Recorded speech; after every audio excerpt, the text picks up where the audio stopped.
أعوذ بالله من الشيطان الرجيم.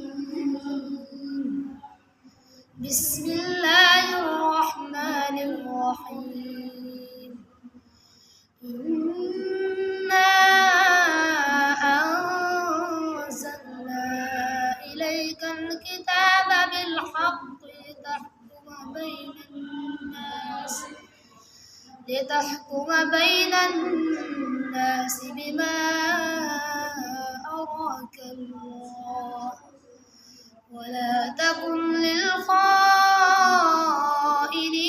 خصيما، واستغفر الله إن الله كان غفورا رحيما.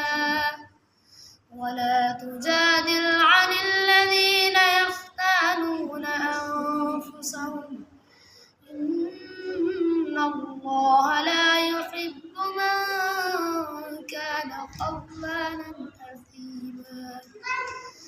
يستخفون من الناس ولا يستخفون من الله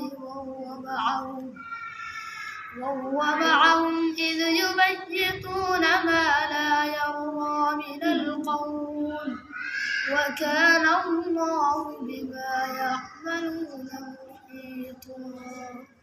صدق الله العظيم.